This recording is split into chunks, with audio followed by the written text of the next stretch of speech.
Hello and welcome to the Wawazen Waterfall School. Today I want to talk about a question: what is the limit to the total height of a thread fountain? Actually, I don't know a specific limit, but I can tell you the three limiting factors that you have to consider when you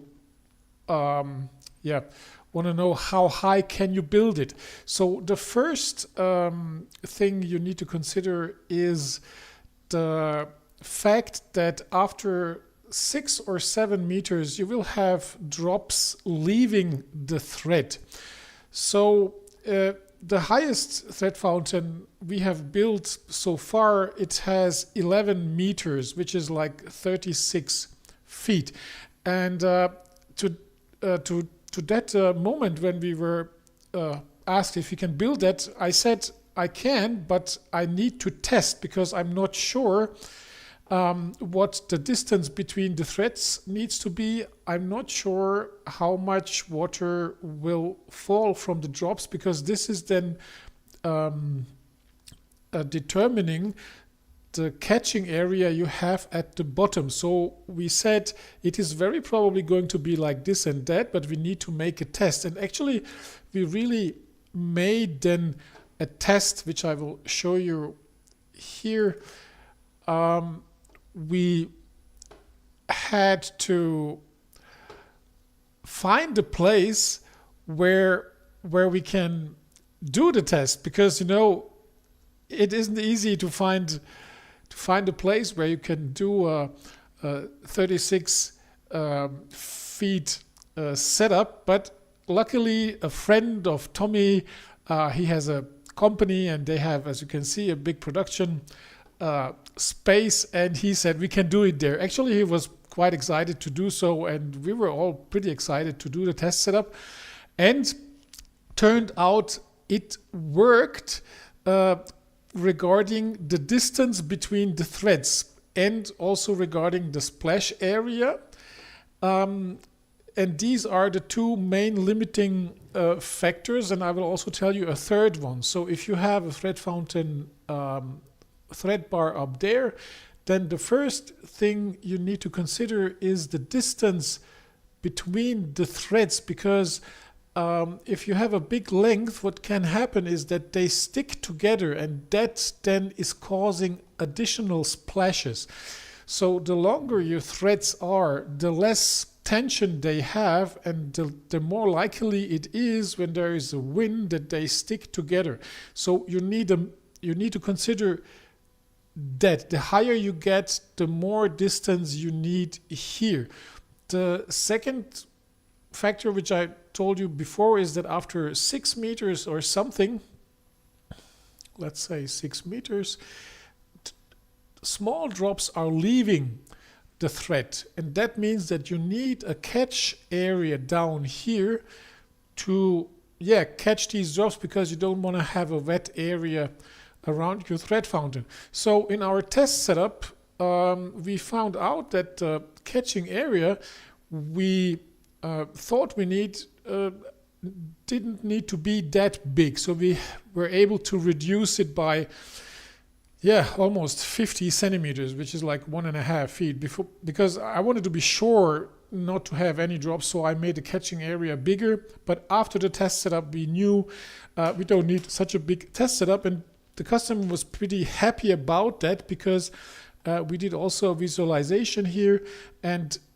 the bigger this catching area would be, the less space people would have to pass here between the bottom tank and those pillars around. So the customer was pretty happy that we were able to reduce this catching area.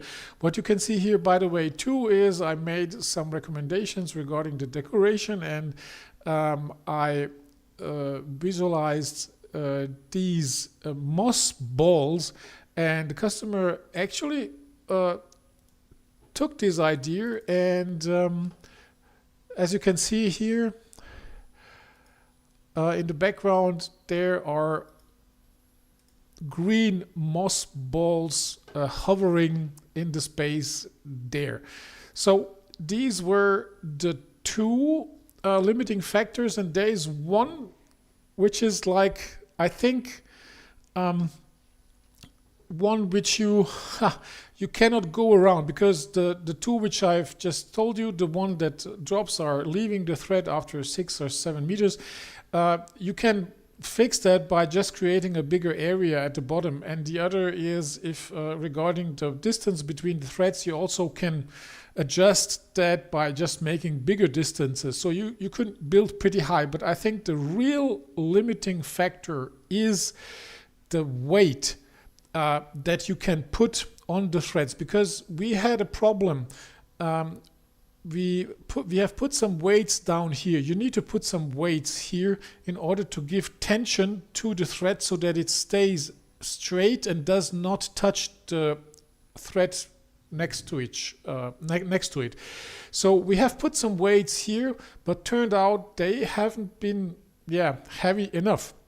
So we had to really put more weight here to get more tension on the threads in order to avoid these threads touching each other. And I think this is the final limiting factor for your height, because you cannot put endless weight down there, because at some point your threads might break, and then this is going to be pretty annoying, because if you have a very high height, you need somehow to get up there in order to change the thread. So what we did, it was, as far as I remember, don't take this for detailed. We put like 600 or 700 gram on each of these threads. So, and it worked, we didn't have any breaks in the since today, and this thread fountain is running since about 1.5 years now, or I think it's almost 2.5 years. So this is what was possible, but the more weight you put here, the more weight you have on the whole thing up here, So yeah. I think these are the three limiting factors. One is free falling drops, the second is threads are sticking together, and the third limiting factor is the weight you can put on a thread to put tension on it before it breaks. So I hope this gives you some understanding of the height limits you have, and I would be very grateful if you can share your own experiences, or if you have a project you want to build which is very, very high. I would be glad if you share your experience, or maybe if you also hire me to support you with the planning and tell you the detailed dimensions which we have had here with our 11 meter 36 feet thread fountain, which we believe is the biggest in Europe. So thank you.